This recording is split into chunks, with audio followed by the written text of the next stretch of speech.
Hey, Timothy here, and this video features vloggers with cameras rolling, chasing content right up until the moment everything went wrong.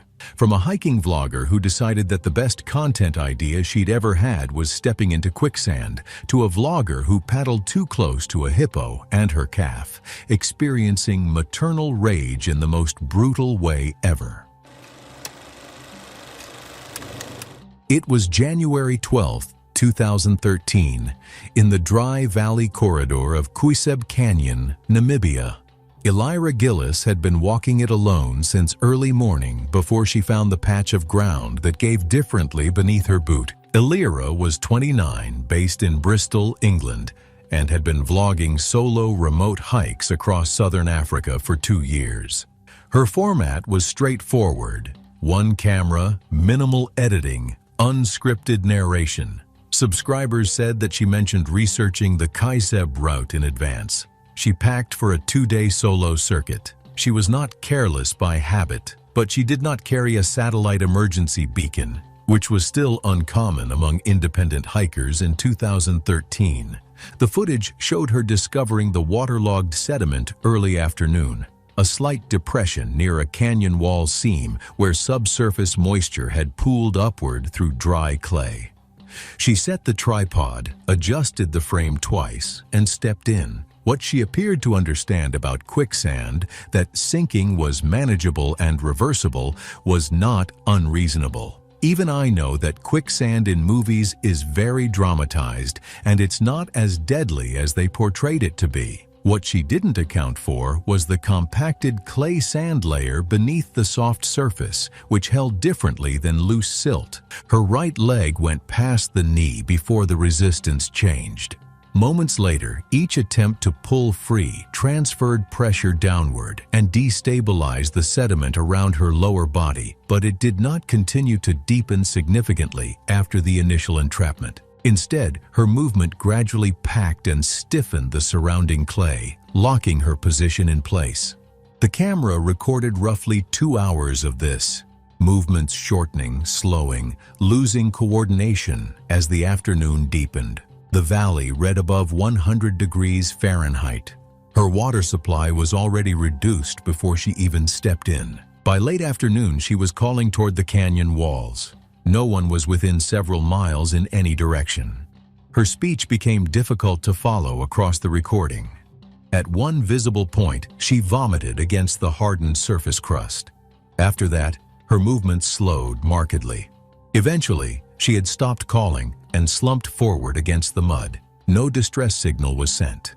Her mother reported her missing after 3 days without contact. A coordinated search involving local authorities and experienced trackers began the following morning, and the tripod was located during an initial canyon sweep that afternoon, followed by the discovery of her remains shortly after. The coroner determined the cause of death as hyperthermia and cardiovascular collapse, compounded by physical exhaustion, dehydration, and prolonged entrapment in waterlogged sediment. Time of death was placed overnight between the 12th and 13th. Her channel was removed by family in the weeks that followed. The footage was never released publicly. I think the saddest part about this is that I'm sure her mother never stopped replaying the what-ifs. Her mother lived the rest of her life knowing that 3 days of silence passed before she finally acted. What a way to start, huh? Now this next story is a decision that was bad from the start. It was March 8, 2015, on a side street 1 block behind the main tourist strip in Playa del Carmen, Mexico, a city that sustains itself on the premise that the chaos is always somewhere else, just past wherever you're standing.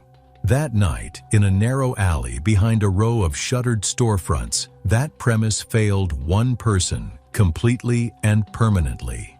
Nolan Seagren was 26 from Leeds, England, running a small travel vlog focused on hostels and nightlife across budget destinations. Before that, he worked weekend gigs as a wedding DJ. Speculatively, he had enough experience in loud, unfamiliar rooms to build a confidence in reading them that didn't always transfer correctly.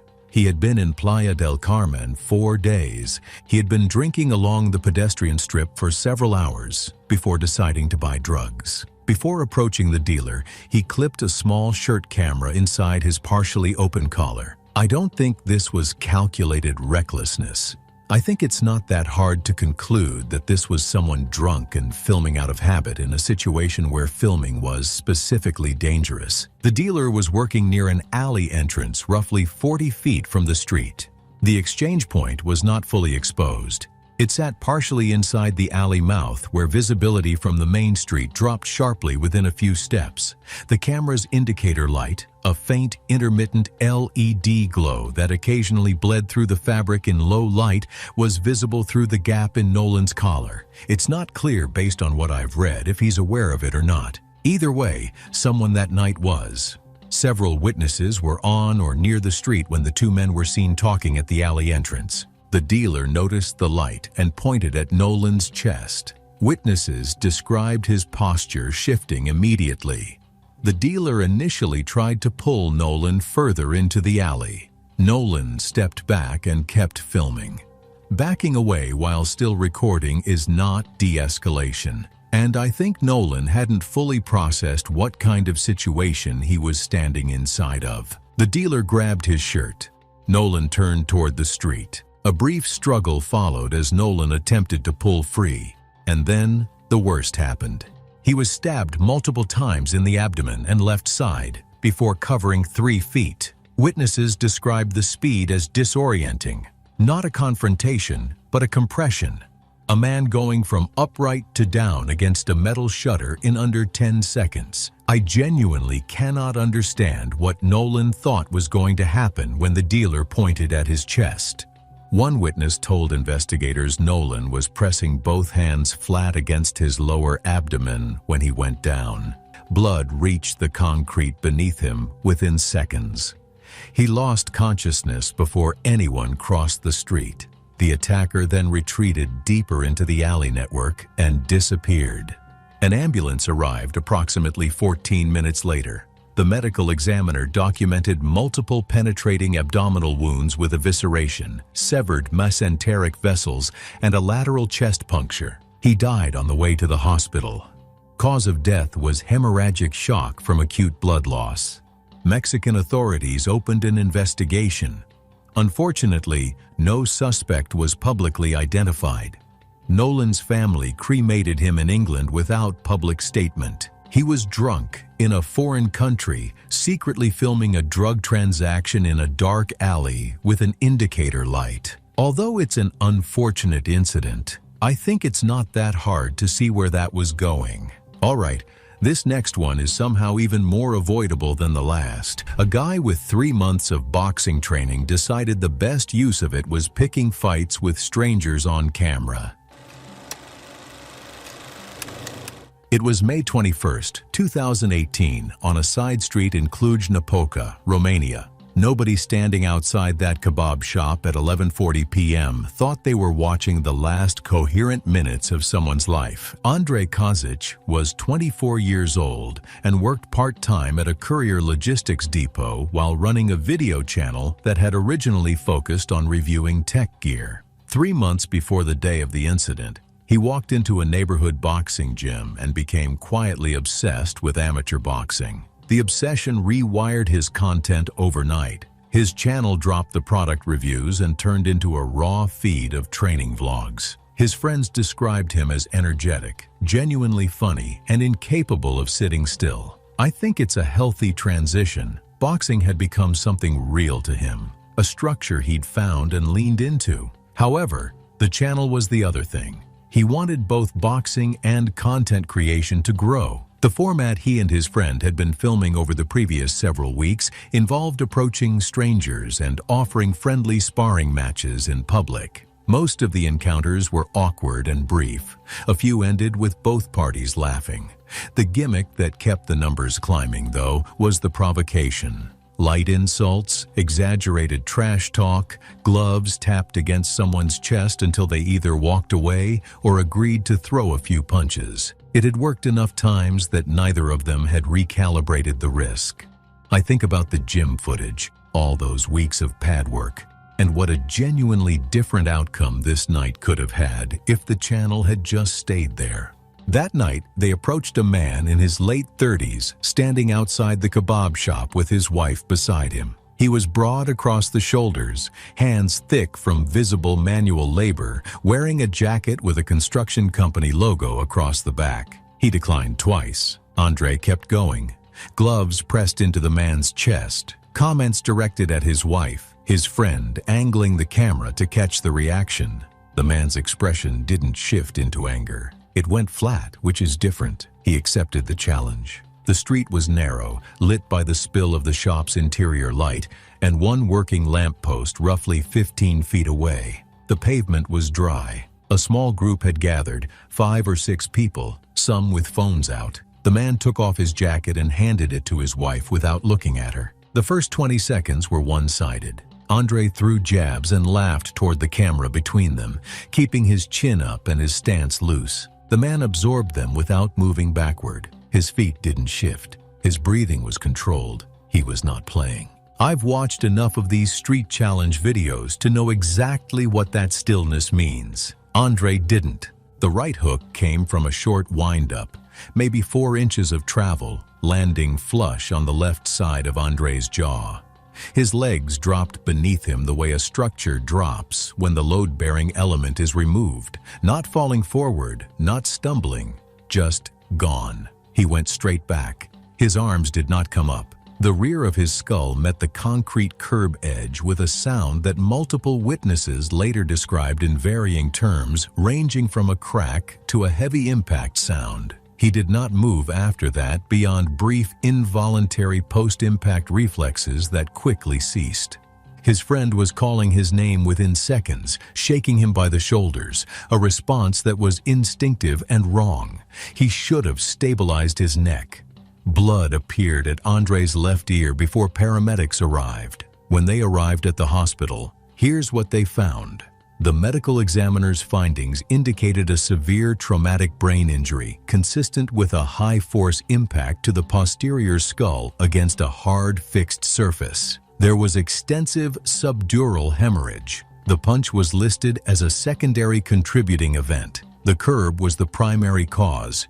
He was declared brain dead the following morning. In the aftermath, police determined the exchange was consensual in the sense of mutual participation, but generally noted that such agreement does not remove potential legal responsibility under Romanian law depending on intent and severity assessment. Ultimately, no charges were filed against the other man. I haven't read anything about the construction worker after the incident. He likely never spoke publicly. Now look, I'm sort of satisfied with the fact that he got let go, but if he still had to live inside that incident for a long time, I think he should have avoided the altercation altogether. It wasn't worth it. Meanwhile, our next vlogger let the commenter decide on what would happen to him. It was August 17th, 2018.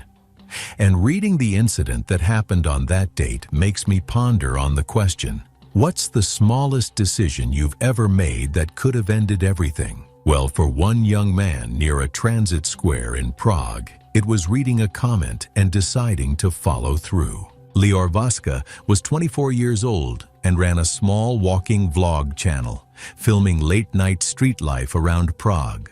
Trams, storefronts, passing tourists. The channel had stalled, and the comments had turned sharp. A week earlier, he had posted a video with a promise pinned beneath it. The top comment would decide what he did on camera next. Now, people behind the keyboard doesn't generally care for your well-being. They want to be entertained. The winning comment told him to fake rob someone. So that evening, he bought a black airsoft pistol from a tourist market. His friend Jenko was with him and had told him repeatedly to stop pointing the replica at pedestrians.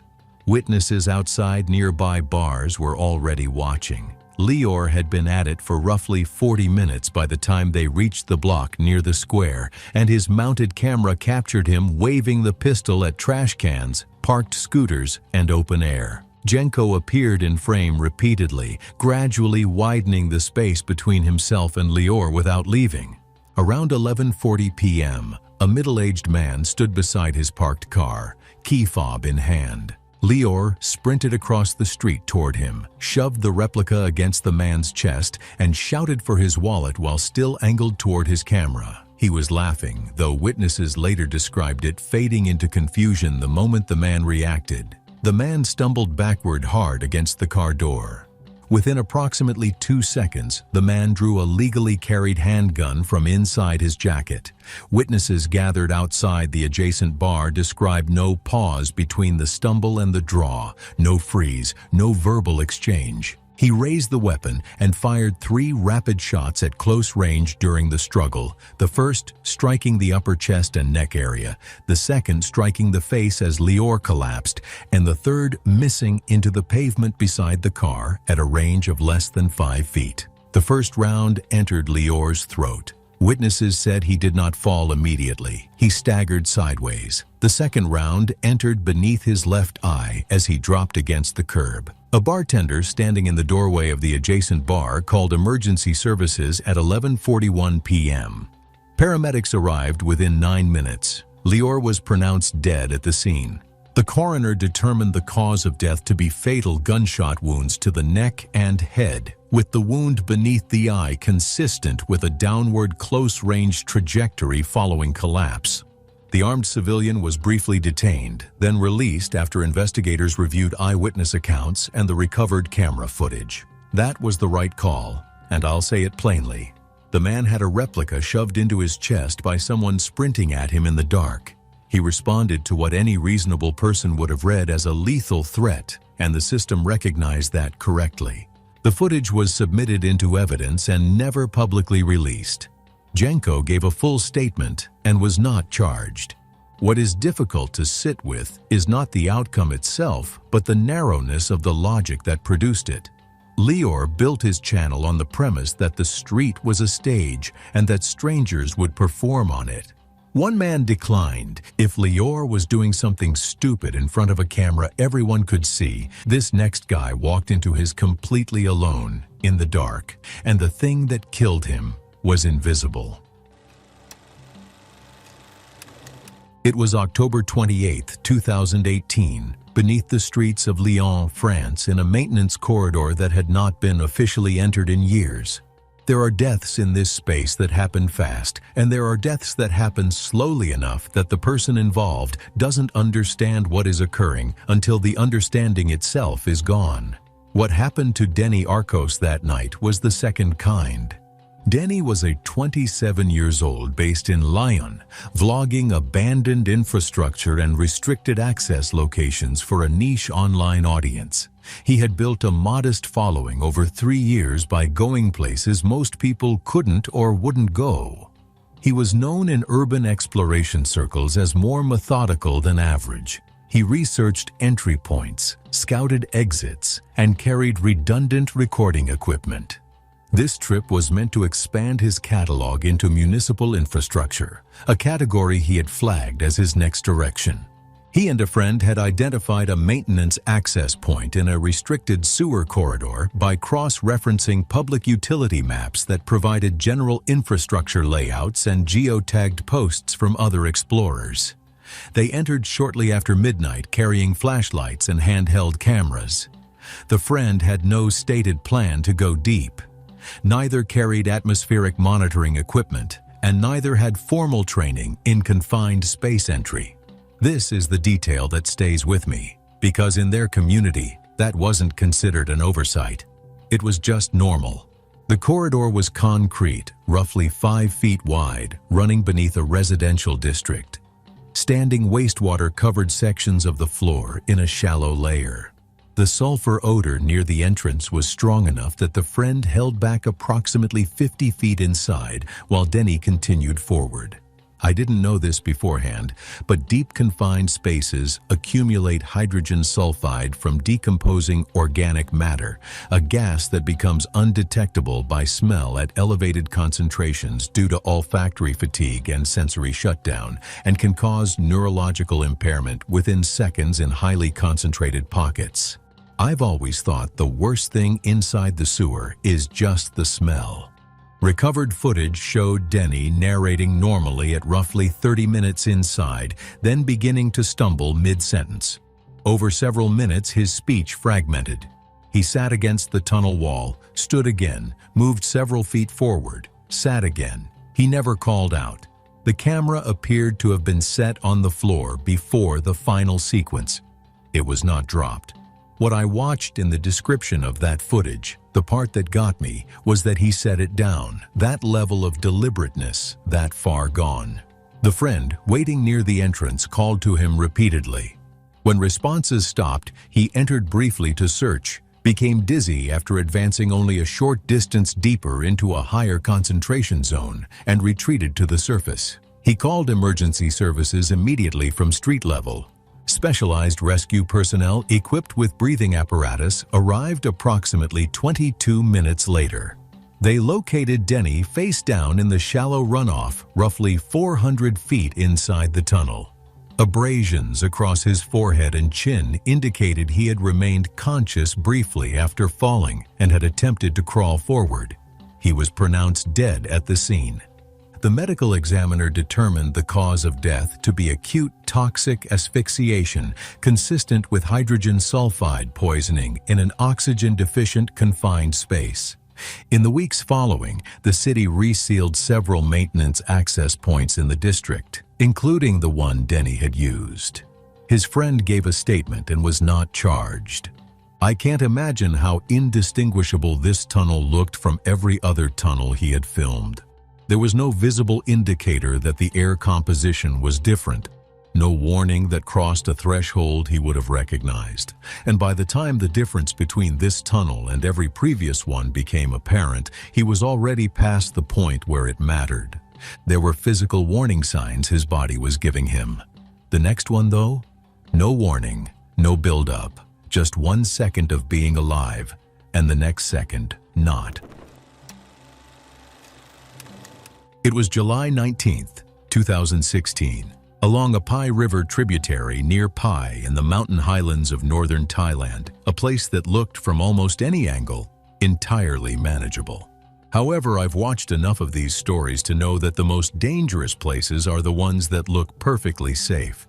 Mara Valeno was 28 and had spent 8 months documenting Southeast Asia for a travel vlogging channel she had built over 3 years out of Portland, Oregon. She was known for landscape work and honest narration. The Thailand footage was meant to be the final chapter before she flew home. The night before, she met a Swedish backpacker named Emil through a travel app at a guest house in Pai and asked him to film the following morning. The site was known locally, a wet sandstone overhang roughly 45 feet above a river bend.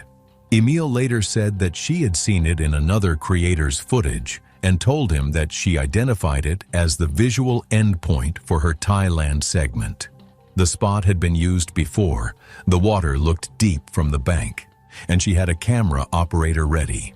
What none of that footage had shown was the rock shelf sitting just beneath the surface below the overhang. The jade color of the water made depth impossible to gauge from above. The morning came in overcast and damp, with river mist sitting low against the bank. Emil positioned himself downstream on a flat stone and filmed using a smartphone. The overhang surface was coated with algae from overnight rain. 2 German tourists were swimming near the far bank when she climbed to the top. She stepped off. Emil described the entry to investigators. Her body came in at a shallow angle rather than feet first, her hips behind her center line. The impact produced a sound he compared to wood striking concrete. The river absorbed her and returned her face down within seconds. A dark spread moved through the current from where she surfaced. That detail is so gritty to me. It gives me goosebumps. It means there was almost nothing between her and the rock.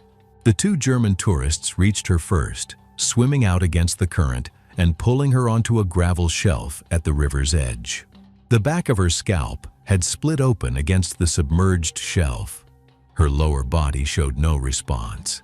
Emil stood on his filming stone for several seconds before he processed what he was looking at. He called emergency services. Thai rescue personnel arrived approximately 55 minutes later via remote river access route with limited vehicle approach. She had not regained consciousness and later died in the hospital. The coroner's assessment documented severe blunt force trauma to the base of the skull and compression fracturing of the lower lumbar spine, consistent with high-velocity angled water entry above a fixed submerged surface. Death was ruled accidental. Thai authorities closed the case within weeks. The footage Emil captured was never released. Mara wasn't reckless in the way that word usually gets applied. She researched the location, brought a filmmaker, and treated the jump as a production decision. The problem was that the information she had was incomplete in a way she couldn't detect. That gap between what looked safe and what was cost her everything. The death is a tragedy, but the person I keep thinking about is Emil. He agreed to hold a camera for one morning, and he left carrying something that no amount of time is fully going to undo. Nobody factors that in when they say yes. Now, this final story had people literally telling the vlogger to stop, and he kept going anyway. It was September 3rd, 2014, on the Upper Zambezi River in Zambia. The river had a way of making people feel small and welcomed at the same time. And that combination has killed more than a few people who forgot which one mattered more. Peter Bosman was 33 years old and ran a small travel and wildlife vlogging channel out of Amsterdam, Netherlands, built on low-budget canoe expeditions and riverside camping content. He had carved out a modest following by positioning himself as a self-taught fieldman, someone who got close to things that others wouldn't. The problem, as local guides who worked with him that week would later note, was that the field experience he described online bore little resemblance to what they observed in person. He moved through unfamiliar terrain with the confidence of someone who had watched a great deal of footage but spent very little time actually reading a landscape. That morning, the group had launched from a riverside camp before sunrise. The guides, two men with years of river experience between them, had run this stretch of the Upper Zambezi River, a route used for controlled canoe safari travel in this region hundreds of times, and knew the reed clusters where hippos nested with calves. When Peter spotted a large female resting at the reed line with a calf visible beside her, the guides immediately told him to hold position and reduce paddle noise. He acknowledged them. Then he began paddling forward anyway, narrating quietly into the action camera mounted to the bow. He closed to roughly 30 feet. One guide immediately moved his canoe across Peter's bowline and physically blocked further approach, telling him directly to reverse. Peter held his position, still narrating. He never advanced past roughly 30 feet as the guides repeatedly cut him off and forced lateral separation. The reed line was still. The calf hadn't moved. A few seconds passed where the surface water near the reeds showed faint rippling and intermittent snorting breaks just under the surface, but no full movement. There was a long moment where nothing escalated, and in that moment Peter appeared to interpret stillness as permission. And then suddenly, the adult hippo surfaced beside the canoe. A sudden boil of water broke the surface directly off the reed edge, followed by a rapid surge of the animal's head and shoulders. The strike came from beneath. The bow lifted sharply to the right, and the canoe inverted in under a second, throwing Peter into approximately 4 feet of water. One guide heard him scream once. The hippo's first bite closed across his torso. The second bite came while Peter was partially submerged.